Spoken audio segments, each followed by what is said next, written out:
Hey, vinyl community and all my music loving friends. It's Mike MGK Boston back on a holiday Monday here. It's raining all day, but it's much needed. It's like the Sahara out here. It's so dry. It's been an incredibly dry summer. I've never seen one like it in the Northeast. Just incredibly hot, incredibly dry. So yeah, the rain's welcome, rounding out this long weekend. So again, this is like this is my third video in about 5 days.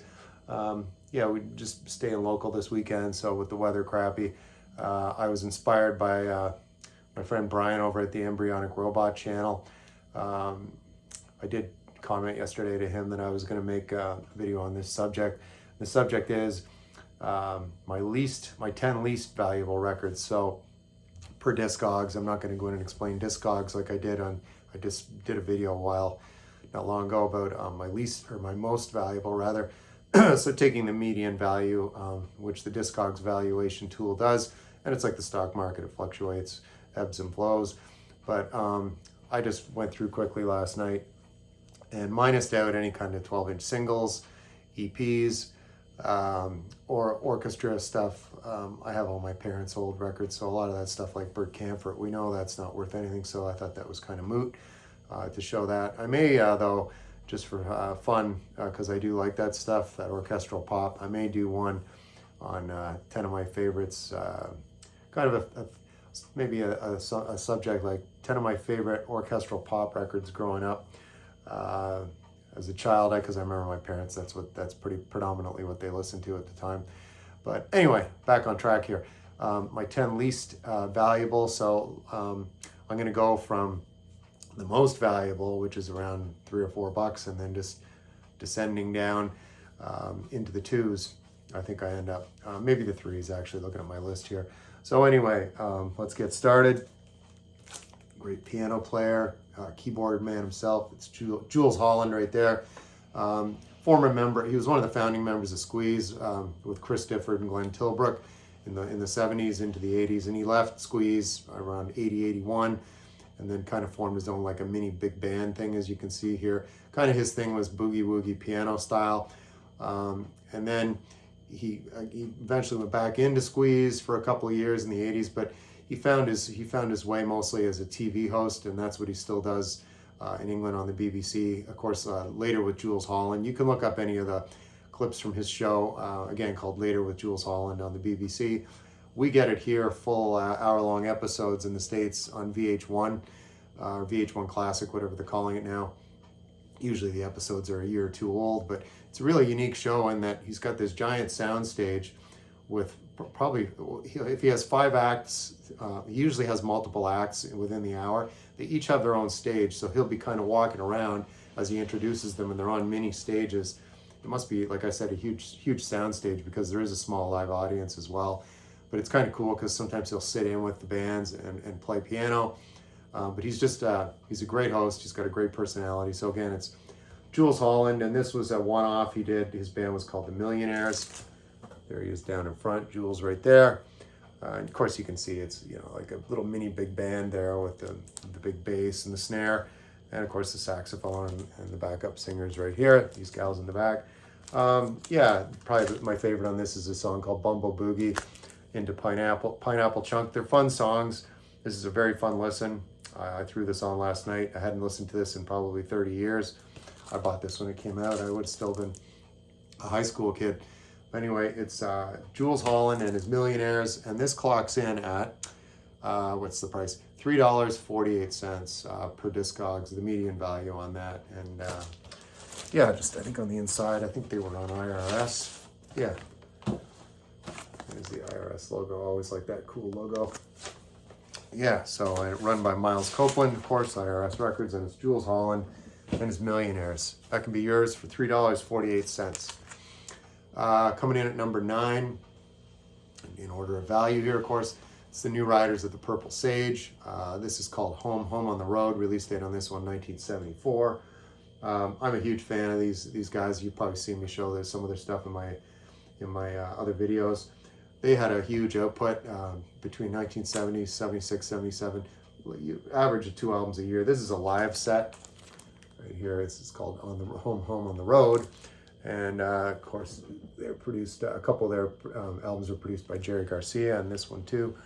It's a live album, so I don't know what production was involved, but yeah, there's some highlights on here. They do a cover of the Stones' Dead Flowers on here. Sunday Susie's good. Truck Driving Man, Hello Mary Lou, that's a cover, a Gene Pitney cover. And it's New Riders with the Purple Sage. If you like the Grateful Dead, you definitely would like New Riders with the Purple Sage. Of course, falling in that same style as the Dead. It's New Riders with the Purple Sage, $3.47. 1 cent off from that Jules Holland album, curiously. All right. I think I've shown this one before. This is Godley and Cream. These two guys were in a band called 10cc in the 70s, and they did this album, I want to say, what's the year on this one? 85 on Polydor. And yeah, it's kind of like 10cc if you like that kind of thing. Of course, the highlight on this was a song called Cry. Excellent video for that. Of course, it was the MTV era. Look up that video. It's a masterpiece as far as videos go. It's really well done. Not much to see on the inside here. Just comes with a note from Polygram, just all about the record. Again, I bought this new when it came out. So again, 1985, the release date on this one, and the price clocking in on this one at $3.42. It's Godley and Cream, and it's the History Mix Volume 1. There was no Volume 2, so I don't know why they were numbering it, but neither here nor there. Slipping into some Latin jazz. It's American jazz guitarist Charlie Byrd. Of course, this was 1965, the release date on this one. This one clocks in at $3.41. And he does on this one, his main thing was, of course, Latin jazz guitar. And he did an album with Stan Getz, the Bossa Nova album that can't be missed. And I've got a whole bunch of Charlie Byrd. I really like him. Cool cover on this one with Charlie Byrd and a bird, a tropical bird there. Yeah, and this is all covers of the Brazilian composer Antonio Carlos Jobim. Of course, most famous for The Girl from Ipanema, and there's a version of that on here. Great version on here for that. Someone to Light Up My Life, Samba Torto, Amore Paz. Yeah, these are really nice. And there's an added element. I'm not a huge fan of strings, but there are string arrangements on this in the background, which they're not too bothersome. His guitar still stands out in the forefront. And it's Charlie Byrd, Brazilian Byrd. And again, the price on that one, medium price, $3.41. All right. Also in the 1960s here, are actually just coming into the next decade. This is 1970, the release date on this one. This is probably the third or fourth album from Steppenwolf. It's called Monster. A lot of protest songs on this one. They got a little too political for my liking. But, you know, it's still a good blues rock, psychedelic album. The title track on this one, Monster, is pretty epic. Move Over is also good. Draft Register, where they're talking about, of course, the Vietnam War and the draft. And there's John Kay right there. He was the leader of the band right there. And then you can see on the inside, picture of the band looks like they're on a beach. But it's Steppenwolf, Monster, and that medium value is $3.36. And the release date on that one, 1970. All right. Friends of Bruce Springsteen, Southside Johnny and the Amboy Dukes, of course, from Asbury, New Jersey. Southside Johnny and the Asbury Dukes. They were from Asbury, New Jersey. Anyway, Asbury Park. So Hearts of Stone, the name of this album. And yeah, it was produced by Steve Van Zandt, of course, from the E Street Band. And he produced this album. And he actually plays the lead guitar on the title track, Hearts of Stone, which is a really great tune. And yeah, this is just a huge band. You can see they're 4, 5, 6, 7, 8, 11-piece, 12-piece band. This was kind of they'd done a couple albums up until this point, and this was kind of more of a breakthrough for them. Oh, you can see here actually, Max Weinberg also sits in on this session. Of course, drummer from the E Street Band with Springsteen. Got to Be a Better Way Home. This Time, Baby's Gone for Good. And of course, like I said, Hearts of Stone. Any of those songs are worth looking up. And yeah, you can see here, produced and arranged by Steve Van Zandt. otherwise known as Little Steven. And it's Southside Johnny. And this one's coming in at a medium price of $3.29, released in 1978. Good album, really good album. You know, that's the thing. The price, and when you look at the minimum and the medium and the high on some of these was $40. So I don't know the breakdown, because mine, I've rated all my records based on the condition. And as I've stated before, I take really good care of my things, and all these are really in great shape. You know, no pop or hiss. They play great. So I don't know, but you know, I rate them. If I rate something around very good plus, it sort of plops it into the medium category, median category, I guess. But whatever. There's Willie Nelson and of course Leon Russell. One for the road. It's not on the road. This is studio, and it's all covers. It's really good. It's a double album. Let's see. Here they are on the inside, and pictures of the band. There may be a couple of live versions on this. I haven't listened to this in a while, but I think it's predominantly studio work they did. And of course, if you know Maria Muldaur from the 70s, she sings background vocals on this too. So these are all covers, like Heartbreak Hotel, of course, Elvis Presley, Don't Fence Me In, You Are My Sunshine, you know, a traditional tune like Danny Boy, Stormy Weather. They do a great version of that. But it's fun. It's kind of boogie. It's kind of country. Leon Russell's such a great piano player and a good singer too. And yeah, Willie Nelson had just come off. He'd done a live album with his band The Family before this. So this was kind of a continuation of that. I also have that album too. That's a double live set. Something with The Family it's called. I can't recall, but it's right before this one. And this came out in 1979. And unbelievably, and again, look at that sleeve. It's just in immaculate condition. Nothing on the inside here. But the median value on this one, coming in at a cool $3.25. And it's Willie and Leon, one for the road. All right, near the bottom here, folks. Totally shifting genres like I do. This is Duncan Brown. Think kind of Brian Ferry meets David Bowie kind of. With some cool synth beats in it. This is just some supermodel on the cover, just to look great, I guess, and to sell more copies. But this was hardly commercially successful. It's good, but again, like I said, it's kind of like early Roxy music in some ways. And on this, there's a session player named Simon Phillips, a drummer. He later played with Pete Townsend on a lot of Pete Townsend solo albums. Simon Phillips was also in another project. Duncan Brown would later form a band called Metro, with another guy named Peter Godwin, and they had some success in the early 80s. Now the release on this one is 1978.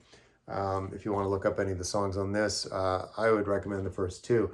Of course, the title track, The Wild Places, and Roman Vecu, V-E-C-U. I don't know if I'm saying that wrong. If the C is hard or soft, it looks like Roman Vecu en français. So it's Duncan Brown, The Wild Places. And like I said, he had formed a band called Metro. I don't have any of the Metro stuff. I used to have some I recorded from a friend on cassette, but I don't have my cassettes anymore. Anyway, Peter Godwin was the other guy. This isn't part of the median value for today, but I just thought it was kind of germane to the discussion, you know, talking about Duncan Brown and Metro. Peter Godwin was the other guy. And this is just a 6-song EP. And great song on this. He's very similar to Duncan Brown, his style. Song on this called Images of Heaven. Really cool synthy pop, alternative, if you will, early 80s. This one's 1981. And this is Peter Godwin, Images of Heaven EP. So back to our list. At number 2. And it's David Crosby and Graham Nash. Of course, you know, they'd all had their own thing years ago with Crosby, Stills, Nash, and Young. And then Crosby, Stills, Nash. And before that, you know, they'd had their own thing with, you know, with the Byrds, etc., other bands, the supergroup that CSNY was. But then, you know, these two seemed to get on really well, didn't hate each other too much. Crosby was notoriously hard to work with, but they did a couple of nice collaborations, just the two of them. I find Graham Nash's vocals on his own are a little grating, but when you put them with Crosby, the harmonies are just really great. And, you know, this is kind of, looks like they're hanging out, maybe probably somewhere in Southern California at the time. It looks like a lazy summer day. And this is a good summer day listen, even though summer's over. I always listen to this in the summer. I'm one of those seasonal listeners, if you will. But this is good, Wind on the Water. And this is coming in at a measly $2.12. Nothing really on the inside here. Just promo, and this is on MCA. Yeah, I mean, this is really a nice listen. Carry Me, Bittersweet, Take the Money and Run. Of course, the title track, Wind on the Water, and Low Down Payment is good too. Oh, Homeward Through the Haze. Yeah, I got to recommend that. Homeward Through the Haze. That's a really great track. So yeah, it's David Crosby, Graham Nash, Wind on the Water. Release date on that one, 1980. Again, $2.12, the median value on Discogs. Feel bad for Linda. She's worth more than $2.05, but I'm a huge Linda Ronstadt fan, and this is Simple Dreams. This was 1977. She'd been at it already now for over 10 years, you know, from her early days with the Stone Ponies, and then her solo career was in full gear at this point in 1977. Some of the highlights on this one, again, it's called Simple Dreams. You can see down here in the corner. And again, 1977, the release date on this one. Yeah, there's just Linda and there's the band. Really nice photo on the inside. Yeah, so some of the highlights on this: It's So Easy, Carmelita, I Will Never Marry, Blue Bayou was a huge hit, beautiful song, and Poor Poor Pitiful Me. And she also does a cover of Tumbling Dice, the Rolling Stones song, that's really good too. There she is looking great on the cover. Of course, it's Linda Ronstadt, and that's Simple Dreams.